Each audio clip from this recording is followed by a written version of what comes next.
Today's gaming industry has a large number of flaws and has seen the rise of many bad trends, from releasing unfinished games for sale to false marketing, poor optimization, and a huge number of bugs that are only fixed after release. The ability to patch games post-launch has allowed publishers and developers to correct issues later, something that wasn't possible in the early stages of gaming. Back then, games had to be finished before release and disc printing, otherwise they simply wouldn't get good reviews or sales. Aside from these major problems in modern gaming, another issue is the development time. Often, games are delayed for years, sometimes multiple times, only to release in an unfinished and buggy state. Game development simply takes much longer now for various reasons, and one of the most prominent recent trends is announcing games before development even starts. Today, in this video, we're going to talk about that exact bad trend that's been dominating the last few years. Despite developers and publishers assuring us that advancements in technology would make game development faster and more efficient, we're witnessing the opposite. In the past, the time between announcement and release was often less than a year. Nowadays, it's not unusual for a game to be announced 5 years before its release, or even before it enters full production. Back in the mid-2000s and early 2010s, developers released high-quality games much more frequently than today. Franchises had entries every 2 years, and they were polished, finished products. Take Naughty Dog and the Uncharted series, for example. The first game was released in 2007, the second in 2009, and the third in 2011. All three were high-quality and finished titles, some more successful than others, but overall well-received by the gaming community. Rockstar Games is another great example.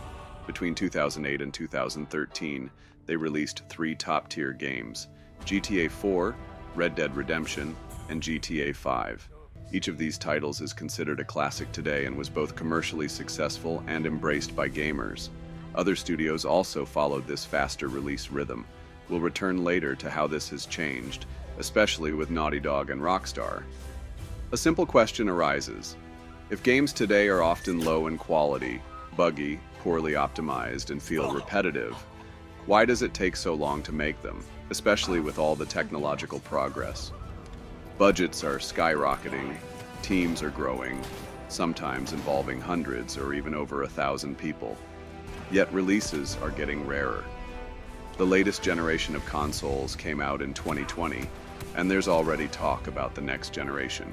Yet we haven't even seen the full potential of the current one, largely due to extended development cycles. Some games are announced and then completely disappear for years, to the point where players forget they were even announced. One such game that inspired this video is State of Decay 3. The first 2 games were very fun, and when the third installment was announced back in 2020 during an Xbox showcase, fans were thrilled.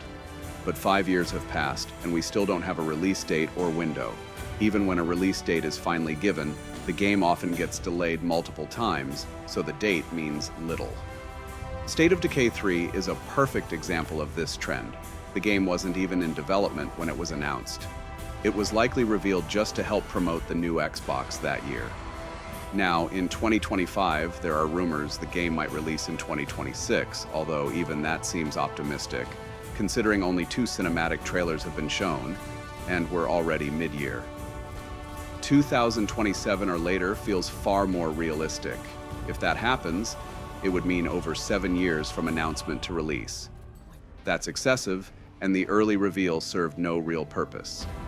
There are even rumors that by then, the next console generation might be on the way.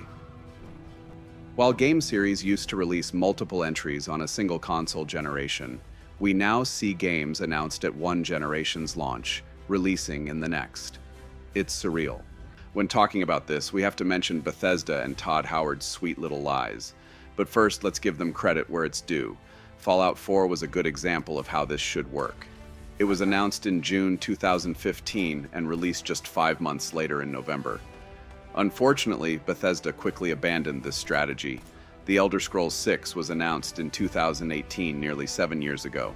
Considering all the time and effort spent on Starfield and its post-launch fixes, it's clear that we'll have to wait even longer for the Elder Scrolls 6. Some speculate a 2027 release if everything goes smoothly, which is unlikely due to the game's scale. Hilariously, early development reportedly began only in 2023, 5 years after the initial announcement. Why announce a game so early and then not start development for another half-decade? The Elder Scrolls is also important for Bethesda. They can't afford another Starfield-style launch. Keep in mind, Skyrim was released back in 2011. If sequel comes out in 2027, that would mean a 17-year gap between entries. That's far too long, regardless of scope. And as we've seen lately, long development doesn't equal quality. In fact, it often leads to disappointment. Cyberpunk 2077 is a prime example, which we'll discuss later. But for now, let's stick with Microsoft, Xbox, and their early announcement problem. Another long-awaited game is Fable 4. The third game came out in 2010, and Fable 4 was announced in 2020. It was supposed to release this year, but it's now delayed to 2026.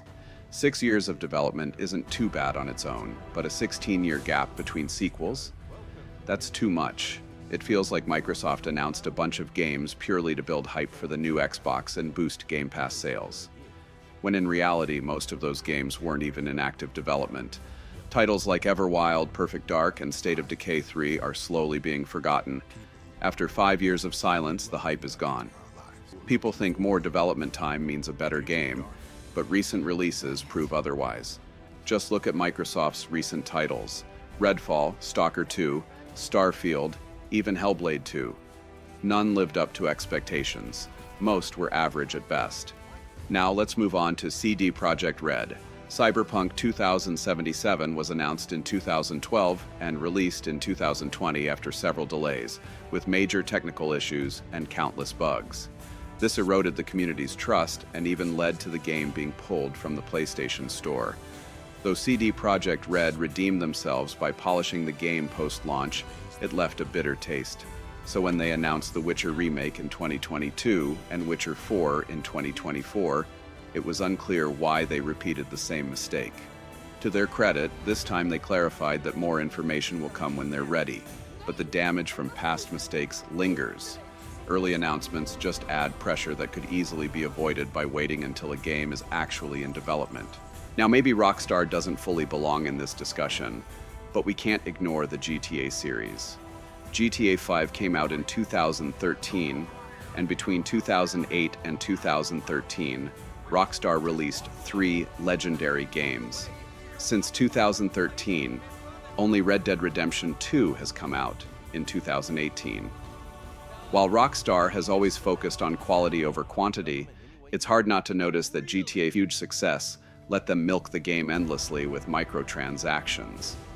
Meanwhile, they neglected their other major IP, Red Dead Redemption. Despite the massive open world, RDR2 never got story expansions, and half the map remains unused. The success of GTA Online was more harmful than helpful in hindsight. GTA 6 was finally announced in late 2025, and will undoubtedly be even more successful than its predecessor. But what comes next for Rockstar? Likely even fewer releases. Sony isn't immune to this trend either. One of the worst offenders recently is Naughty Dog. Between 2007 and 2016, they released 4 Uncharted games. Since then, they've essentially stalled. Their last release was The Last of Us Part 2 in 2020. A multiplayer spin-off was announced but ran into massive development issues, and its current status is unclear. Their next game, Intergalactic, is expected in 2026, but early reception has been rocky. It might face the same fate as Conquered. Lately, Naughty Dog has focused on remakes and remasters of The Last of Us, milking the IP to death. The latest is the Complete Edition, just another repackaging of the same game. Add in the PC port issues, and it's a sad fall from grace for a studio once synonymous with quality. Lastly, there's Ubisoft. While they're known for releasing near-identical games annually, sometimes they also draw out development unnecessarily, like with Skull and Bones. Announced in 2017, released in 2024, and a total failure after endless delays. Prince of Persia, Sands of Time remake, announced in 2021, was so poorly received they reworked it entirely. It's now scheduled for 2026. Once an innovative studio, Ubisoft now clings to Assassin's Creed with copy-paste designs. We'll see what happens with the next Far Cry, but expectations are low. The trend of prematurely announcing games years before development has even begun, only for those games to face endless delays, technical issues, or be forgotten entirely, has become one of the most frustrating aspects of modern gaming.